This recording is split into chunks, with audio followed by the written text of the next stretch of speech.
ఈరోజు నిజంగా రాష్ట్రంలో రేవంత్ రెడ్డి గారు ముఖ్యమంత్రిగా ఉన్న ఈ కాలంలో అసలు ఈ మున్సిపల్ ఎలక్షన్ల పరిస్థితి అయితే ఎంత విచిత్రంగా ఒక జోక్గా మారిందనేది ఈ రోజు తెలంగాణ ప్రజలందరూ కూడా ముక్కు మీద వేలేసుకుంటున్నారు. మీరు చూస్తే ఈ ఎలక్షన్ల ప్రహసనం స్టేట్ ఎలక్షన్ కమిషన్, రాష్ట్ర ఎన్నికల సంఘం, రాజ్యాంగబద్ధంగా ఏర్పడ్డ సంస్థ మున్సిపల్ ఎన్నికల నగారా మోగిస్తుంది కేవలం 3 రోజుల ముందర. ఒక రోజు ముందు నోటిఫికేషన్ వస్తుంది, నోటిఫికేషన్ షెడ్యూల్ విడుదలవుతుంది, నోటిఫికేషన్ షెడ్యూల్ విడుదలవుతూనే ఇక మరుసటి రోజు నుంచే నామినేషన్స్.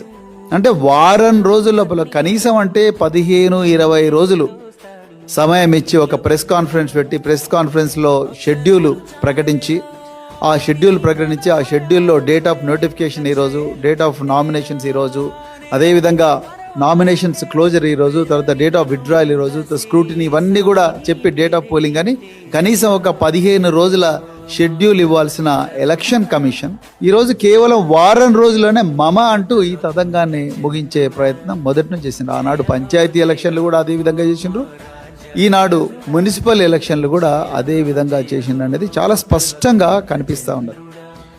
మరి దానికి తోడు మరి స్టేట్ ఎలక్షన్ కమిషన్ అంటే రాజ్యాంగబద్ధమైన బాడీ సెంట్రల్ ఎలక్షన్ కమిషన్ అయినా స్టేట్ ఎలక్షన్ కమిషన్ అయినా ఎలక్షన్లు పెడుతున్నాయంటే మోడల్ కోడ్ ఆఫ్ కండక్ట్ అనేది ఒకటి ఉంటుంది.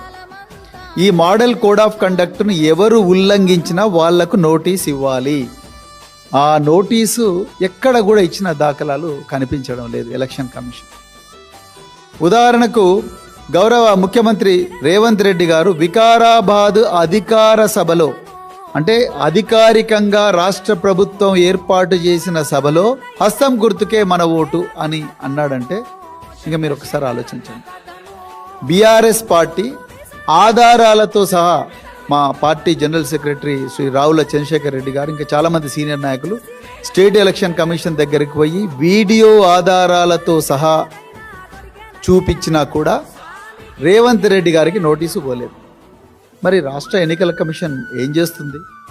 ఇప్పుడు రేవంత్ రెడ్డి గారు ఏ విధంగా చేయమంటే ఆ విధంగా చేస్తున్నారా? మరి రాజ్యాంగం ఎందుకున్నది?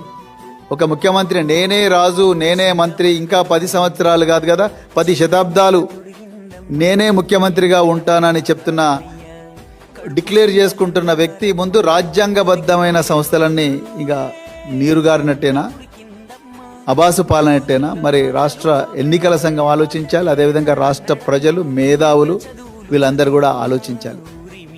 వారం రోజుల లోపల ఎలక్షన్ల తంతంతా కూడా ముగిచేసింది. క్యాండిడేట్స్కి ఎవరికి